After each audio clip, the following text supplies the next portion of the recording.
Hello. Prince residential senior secondary school Govindpura की online क्लासों में आप सभी का स्वागत है। मैं आर के शर्मा, राजनीति विज्ञान का अध्यापक है। मैंने 25 तारीख को आपको पढ़ाया था, 24 तारीख को आपको पढ़ाया था कि गठबंधन की विशेषताएं, भारतीय राजनीति में गठबंधन की विशेषताएं कौन कौन सी हैं, उनके बारे में मैंने आपको पढ़ाया था। तो तीसरा पॉइंट मैंने आपको पढ़ाया था 24 तारीख को, स्थितित्व का अभाव पाया जाता है। तो इसके बाद जो चौथा पॉइंट आपका चलता है राजनीति विज्ञान, भारतीय गठबंधन की राजनीति की विशेषताओं में चौथा पॉइंट आपका चलता है, और वो चौथा पॉइंट है गठबंधन राजनीति सिद्धांत और विचारधारा की अपेक्षा नेताओं के आधार पर। तो देखिए, चौथी विशेषता है भारतीय गठबंधन की राजनीति की विचारधारा की अपेक्षा नेताओं के आधार पर है। भारतीय राजनीति में गठबंधन राजनीतिक सिद्धांत और विचारधारा की अपेक्षा नेताओं के आधार पर होता है। उदाहरण के लिए कि समाजवादी विचारधारा होने के बावजूद समता पार्टी का गठबंधन राष्ट्रीय जनता दल से होने के बजाय भारतीय राजनीतिक पार्टी से था। जबकि नरेंद्र मोदी को भारतीय जनता पार्टी ने अपना नेता घोषित किया तो समता पार्टी ने उससे गठबंधन तोड़ लिया। जब उसने नेता घोषित किया तो समता पार्टी ने अपना गठबंधन तोड़ लिया। तो ये क्या है, नेताओं के ऊपर भी जो है, आधार के ऊपर भी डिसाइड करता है।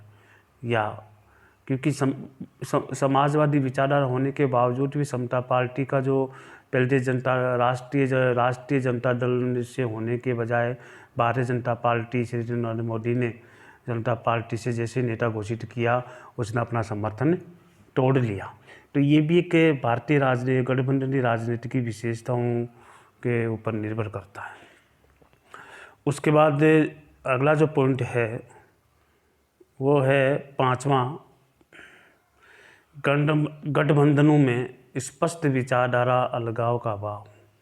कि भारतीय राजनीति में इस समय दो ही गठबंधन महत्वपूर्ण और प्रभावशाली हैं। एक तो है एनडीए, जिसको राष्ट्रीय जनतांत्रिक गठबंधन कहते हैं, और दूसरा है भारतीय जनता पार्टी नेतृत्व में चलता है। दोनों ही गठबंधनों में विचारधारा, दोनों गठबंधनों की जो विचारधारा है एवं विचारधारा और सैद्धांतिक अंतर खोजना कठिन है। और सैद्धांतिक अंतर खोजने के लिए हमें कई प्रकार के जो है सैद्धांतिक अंतर खोजना कठिन है। तीसरा मोर्चा जो मुख्यतः वामपंथी प्रभाव का टड़ा है।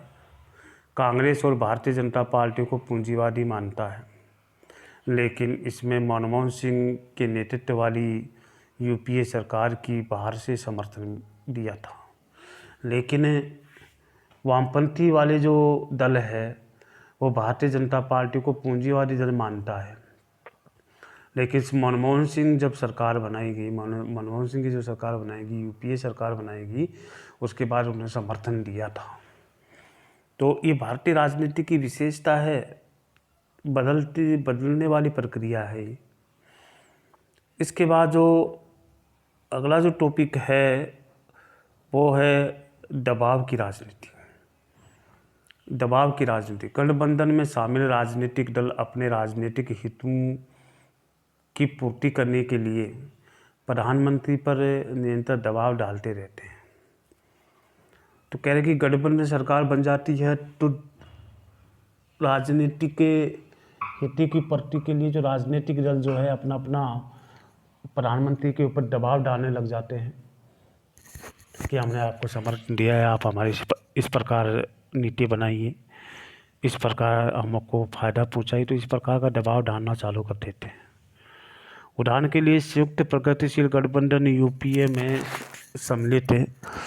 तृणमूल कांग्रेस पार्टी की नेता ममता बनर्जी ने अपने दल के कोटे से केंद्रीय मंत्रिपरिषद में शामिल रेल मंत्री को बदलने और रेल का बढ़ा हुआ किराया वापस लेने के लिए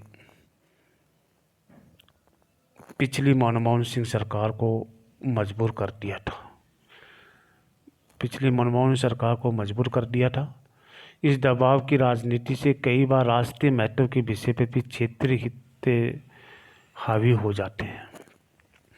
तो ये भी भारत की राजनीति में इस प्रकार की विशेषता भी देखने को मिलती है कि जब बड़ा दल, क्षेत्रीय दल जो है, बड़े दल को अपने अनुसार ढालने की कोशिश करता है या बड़े दल के ऊपर दबाव डालने की कोशिश करता है, राजनीतिक दल के ऊपर बड़े दल है उसके ऊपर प्रभाव डालने की कोशिश करता है कि आपको ऐसा करना है, आपको ऐसा करना है।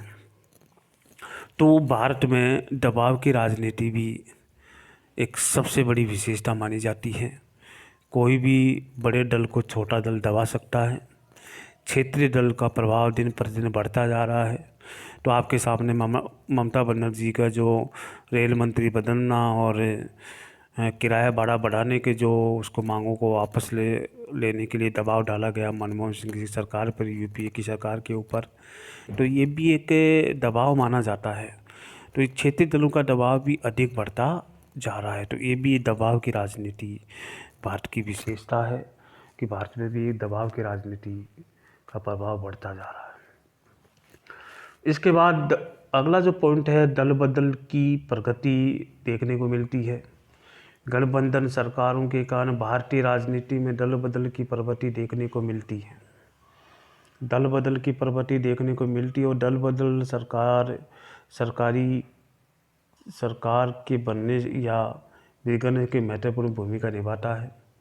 इससे शासन के अस्तित्व पर निरंतर खतरा बना रहता है। तो ये दल बदल की राजनीति क्या है? सरकारी दबाव या सरकार के ऊपर दबाव डालने का हमेशा प्रयत्न करता रहता है। सरकार के ऊपर दबाव डालते जो है वो अपनी भूमिका निभाने में जो है महत्वपूर्ण भूमिका निभाता है। तो इससे शासन के जो स्थायित्व को निरंतर हमेशा खतरा बना रहता है कि पार्टी लंबे समय तक नहीं चल पाती है। तो कहीं ना कहीं उनके ऊपर दबाव बना रहता है। तो मैं आपके सामने जो मैं बता रहा था कि भारत की राजनीति का जो दबाव है, कि भारतीय गठबंधन की राजनीति की विशेषताओं के बारे में मैं चर्चा कर रहा था। आज 26/8/2020 को जो आपका टॉपिक जो है भारतीय गठबंधन की राजनीति की विशेषताएं क्या है, 3 विशेषताओं का जिक्र मैंने पहले कर चुका हूँ। चौथी विशेषता आज की तारीख में मैंने आपको बताई है कि गठबंधन राजनीति सिद्धांत और विचारधारा की अपेक्षा नेताओं के ऊपर निर्भर करता है कि नेता कौन है। तो गठबंधन राजनीति की जो विशेषता है वो नेताओं के ऊपर भी निर्भर करती है। जो मैंने आपको बता दिया कि जैसे ही गठबंधन राष्ट्रीय एकता दल में होने के बाद बजाय भारतीय जनता पार्टी से था, जैसे नरेंद्र मोदी का नाम घोषित किया गया, भारतीय जनता पार्टी से अपना नेता घोषित किया गया और जनता पार्टी ने अपना गठबंधन तोड़ लिया। तो ये भी एक नेता के ऊपर भी निर्भर करती है भारतीय राजनीतिक गठबंधन। फिर पांचवा जो बताया, गठबंधन में स्पष्ट विचारधारा और अलगाव का अभाव पाया जाता है, क्योंकि कई प्रकार के दल इसमें शामिल हो जाते हैं और वो अपने अपनी विचारधारा रखते हैं। तो ये भी एक विचारधारागत भी एक अलगाव पाया जाता है। अगर उनके विचार के अनुसार अगर कोई कार्य नहीं किया जा रहा है तो वो भी गठबंधन तोड़ने में समय नहीं लगता। तो ये भी एक प्रकार का दबाव माना जाता है। विचारधारा और सैद्धांतिक अलग अंतर खोजना बहुत कठिन है।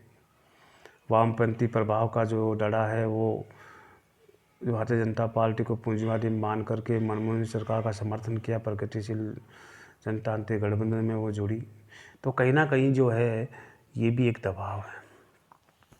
दबाव की राजनीति भी चलती है। जो मैंने आपको बता दिया कि यूपीए सरकार में जब रेल मंत्री बदलना और किराया भाड़ा बढ़ाना ये जो बढ़ाया गया, तो पिछली सरकार में जो है ममता बनर्जी की जो सरकार थी, तृणमूल जो कांग्रेस थी, उसने अपना समर्थन वापस लेने की दबाव बनाया गया सरकार के ऊपर और उसका मानना पड़ा। तो ये भी एक राजनीतिक दबाव है भारत की विशेषता में, गठबंधन की विशेषताओं में।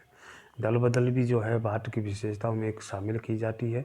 दल बदल भी जो है भारतीय गठबंधन को प्रभावित करती है। तो ये भारत की राजनीतिक गठबंधन की जो है विशेषताएं हैं वो आपको बताया जा रहा हूँ। तो इस प्रकार की विशेषताएं भी भारत में देखने को मिलती है। तो कहीं ना कहीं जो है भारत की राजनीति में दबाव बना करके या दल बदल की नीति से या अदरवाइज जो है सरकार गिराने के कई प्रकार के जो हथकंडे अपनाए जाते हैं, वो भारतीय गठबंधन की राजनीति की विशेषताएं भारत में देखने को मिलती हैं। कई प्रकार की विशेषताएं भारत की राजनीति में देखने को मिल रही है। तो ये भी भारत में पाई जाती है, क्योंकि बहुत सारे दल हैं, क्षेत्रीय दलों का प्रभाव दिन प्रतिदिन बढ़ता जा रहा है। ये भारत की राजनीति में खतरा ही माना जाता है। भारत की राजनीति तो एक प्रकार से लाभ भी है तो हानि भी है। भारत की राजनीति में गठबंधन का कभी फायदा भी होता है तो हानि भी होती है। तो ये सही भी माना जा सकता है और गलत भी माना जा सकता है। तो मैंने आपके भारतीय गठबंधन की राजनीति की विशेषताओं की चर्चा मैंने आज की और अच्छी तरह से मैंने आपको समझाया है। कहीं भी अगर फिर भी कोई समझ में नहीं आ रहा तो आप मेरे से फ़ोन करके या जो भी है मीडिया के माध्यम से या मैसेज भेज करके कोई पॉइंट या कोई शब्द समझ में नहीं आ रहा तो आप मेरे से पूछ सकते हैं, ताकि मैं आपकी समस्याओं को दूर कर सकूं। तो ये भारत की राजनीति के सिद्धांत, भारत की राजनीति गठबंधन की विशेषताओं के बारे में मैंने आपको अच्छी तरह से समझा दिया है कि भारत की राजनीति की विशेषता, गठबंधन की विशेषता जो है कौन कौन सी हैं। तो 3 विशेषताएं पहले बता दी, 4थी विशेषताएं मैंने आज बता दी। गठबंधन राजनीति सिद्धांत और विचारधारा की अपेक्षा नेताओं के आधार पर भी निर्भर करती है। गठबंधनों में स्पष्ट विचारधारागत अलगाव का अभाव भी पाया जाता है। फिर जो है दबाव की राजनीति भी एक भारत की गठबंधन की राजनीति की विशेषता पाई जाती है। इसके बाद दल बदल की प्रगति भी एक भारतीय गठबंधन की विशेषता पाई जाती है। तो इन विशेषताओं के बारे में मैंने आपको बता रहा हूँ। और भी एक विशेषता और है, जिसकी अगली क्लास में आपको उस विशेषताओं के बारे में बताया जाएगा। तो मैंने जो आपकी विशेषता जो वो पढ़ा रहा हूँ, बहुत अच्छी तरीके से विशेषताओं का जिक्र कर रहा हूँ, अच्छी तरह से पढ़ा रहा हूँ। फिर भी अगर कोई पॉइंट या कोई शब्द समझ में नहीं आए तो आप मेरे से संपर्क कर सकते हैं, ताकि मैं आपकी समस्याओं का समाधान तुरंत कर सकूं। किसी प्रकार की कोई समस्या नहीं रहे तो फिर भी कोई समस्या आती है तो आप मेरे से संपर्क कर सकते हैं। और जो मैं पढ़ा रहा हूँ वो कॉपी में नोट कीजिए। आपको मैं नोट्स करवा रहा हूँ, आपको समझा भी रहा हूँ। तो कोई विद्यार्थी अगर इन नियमों का पालन या समय पे पढ़ाई नहीं कर रहा है तो उसी का नुकसान होगा और उसकी परसेंटेज कम बनेगी। तो विशेषकर जो 12वीं क्लास के बच्चे हैं वो अपना क्लास टाइम पे लें, टाइम पे अपना कार्य होमवर्क करें, टाइम पे पढ़ाई करें। और जो भी कोई समझ में नहीं आता है तो आप मेरे से या किसी भी कोई सब्जेक्ट में समझ में नहीं आ रहा तो किसी से भी आप संपर्क कर सकते हैं, उसके बारे में आप पूछ सकते हैं। जो मैंने आज जो पढ़ाया है वो अच्छे से कॉपी में नोट करें। जो भी समझ में नहीं आया तो आप मेरे से पूछ सकते हैं। मेरे हिसाब से मैंने आपको अच्छी तरह से पढ़ाया है, अच्छी तरह से समझाने की कोशिश की है। फिर भी कोई पॉइंट समझ में नहीं आ रहा तो आप मेरे से संपर्क कर सकते हैं। आपको अपना कार्य समय पे पढ़ाई करें। जो आपके कोरोना वायरस की वजह से आपकी क्लासेज जो है नहीं हो पा रही हैं, ऑनलाइन के माध्यम से जो है प्रिंस स्कूल ने जो आपकी क्लासें दी हैं बहुत अच्छी तरह से क्लास चल रही है। जो विद्यार्थी हैं वो अपनी पढ़ाई पे ध्यान दें, अच्छी तरीके से पढ़ाई करें। और जो भी कोई समझ में नहीं आ रहा है तो आप मेरे से संपर्क कर सकते हैं, ताकि मैं आपकी समस्याओं का समाधान कर सकूं। लेकिन पढ़ाई टाइम पे करें, पढ़ाई पे ध्यान दें, लापरवाही ना करें, समय समय पे पढ़ाई करें। आपका टेस्ट चल रहा है, टेस्ट की तैयारी अच्छी तरह से करें ताकि अच्छे नंबर आपके आ सकें। पेपर जो है स्कूल से लेने हैं, वो हर स्टाफ ने आपके पास पेपर बना करके स्कूल में भेज दिए हैं, ताकि स्कूल से संपर्क करके अपना पेपर लें। लेकिन पढ़ाई आप अच्छी तरह से करें ताकि किसी प्रकार की कोई टेंशन नहीं हो। फिर भी कोई समस्याएं आपके सामने आती हैं तो सब्जेक्ट वाइज टीचर से आप संपर्क करके अपनी समस्याओं का समाधान कर सकते हैं। अच्छी तरह से पढ़ाई करें, किसी प्रकार की कोई टेंशन ना हो। टेंशन लेने का नहीं है, टेंशन देने का है। तो पढ़ाई आप अच्छी तरह से करें। तो इसलिए आज की क्लास में आपको इतना ही पढ़ाया जाएगा। कल और भी विशेषताएं हैं गठबंधन की, उनके बारे में आपको बताया जाएगा। फिर आगे जो भी हैं समस्या, समाधान, लाभ, सकारात्मक, नकारात्मक जो भी हैं वो आपको अगली क्लास में आपको बताया जाएगा। जब तक जय हिंद।